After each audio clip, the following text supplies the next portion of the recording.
పార్వతి, ఏమైంది నీకు? ఏం ఆలోచిస్తున్నావు? నిన్నే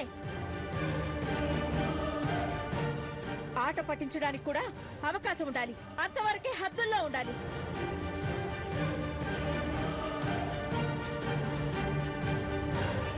ఇక్కడ ఇష్టానుసారం ప్రవర్తిస్తే అందరి పరువు పోతుంది.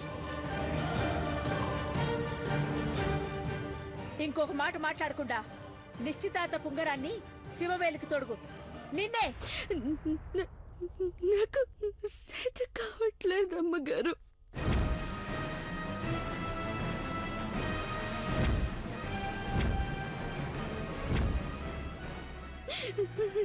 సచ్చేదాకా మీకు సేవ చేసుకుంటాను కానీ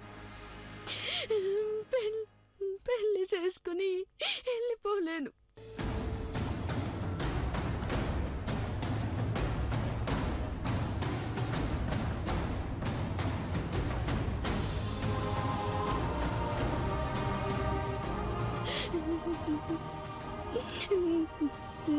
నా పైన దయించండి అమ్మగారు.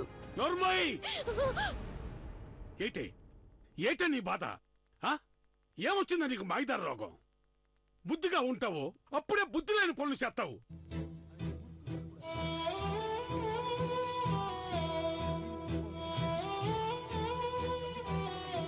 నేను నీ ఆలనా పాలనా చూడకపోయినా అమ్మగారు చూపించిన కనికరంతోనే నువ్వు పెరిగి పెద్దదాని అయ్యావే. ఇప్పుడు అయ్య చేతిలో నిన్ను పెట్టి సంబరపడాలని చూస్తా ఉంటే నువ్వు పెళ్ళే వద్దని అమ్మగారి మాటకి ఎదురు చెబుతావా?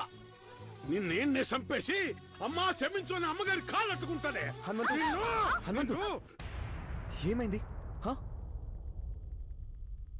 చూడండి బాబు, మీరెట్టిన తిండి తిని ఎట్లా మాట్లాడుతుందో చూడండి.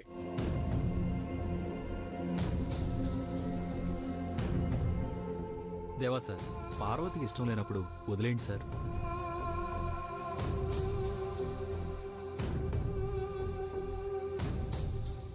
బంగారం లాంటి సంబంధం చూస్తే దాని ఇలవ తెలుసుకోకుండా మీ అభిమానానికి ఇలవివ్వకుండా మాట్లాడుతుంది. ఈ పెళ్ళే వద్దు అని మొండి పొట్టు పడుతుంది పెదబాబు.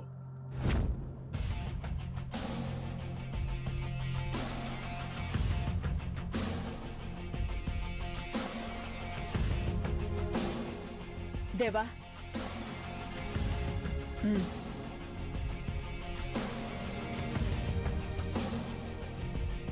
పార్వతి, ఏంటిదంతా? నీకు అర్థమైనట్టు చెప్పినా కూడా ఎందుకు ఇలా పిచ్చిదానిలో చేస్తున్నావు?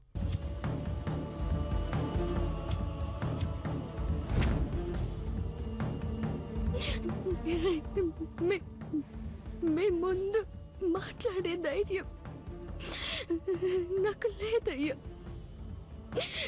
నన్ను పిచ్చిదాన్ని అనుకున్నా, నన్ను అమాయకురాలనుకున్నా, ఏమనుకున్నా